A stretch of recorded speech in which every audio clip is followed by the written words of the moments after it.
Refugees are individuals who flee their home countries due to persecution, war, violence, or human rights violations. Imagine having to leave everything you know behind, your home, your family, your friends, just to survive. This is the reality for millions around the world. They seek safety and a chance to rebuild their lives, often in countries that are far from their own. Historically, refugee movements have shaped nations and cultures. Take, for example, the aftermath of World War II. Millions of Europeans were displaced, leading to significant refugee resettlement efforts. The United States welcomed hundreds of thousands of these individuals, helping to reshape its demographic landscape. Fast forward to more recent times, and we see the Syrian civil war, displacing over 6 million people, many of whom sought refuge in neighboring countries and beyond. Each of these movements tells a story of resilience and the human spirit's desire for safety.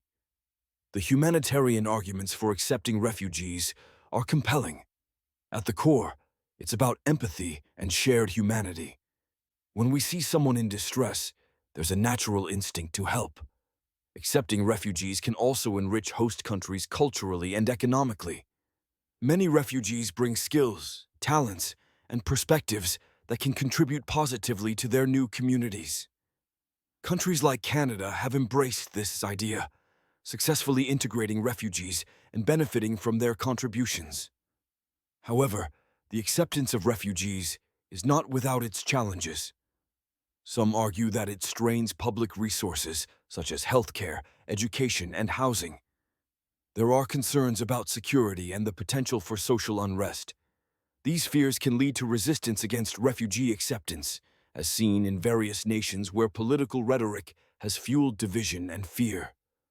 International laws and agreements, such as the 951 Refugee Convention, outline the rights of refugees and the responsibilities of nations to protect them.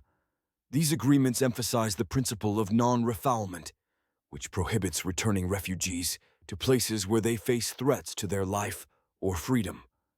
Yet, despite these frameworks, compliance varies significantly across countries.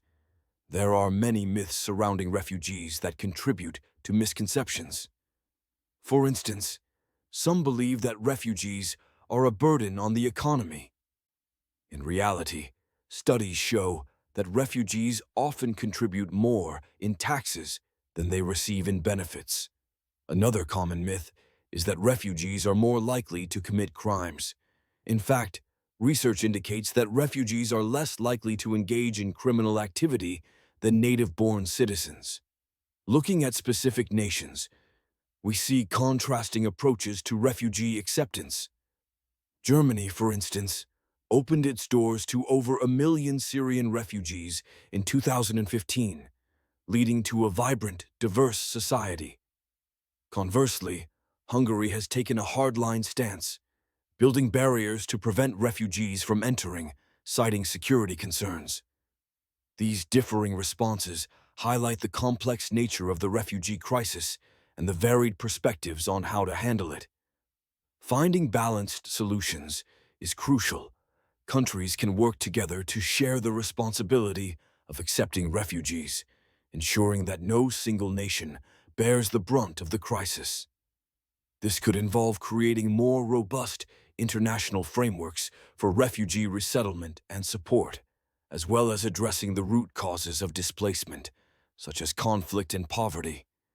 In conclusion, the question of whether countries should be forced to accept refugees is complex. While there are valid concerns and challenges, the moral imperative to protect those in need cannot be ignored.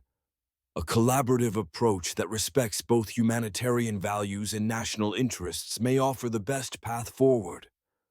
Ultimately, it is about finding a balance between compassion and practicality, ensuring that we uphold our shared humanity while addressing the realities of global migration.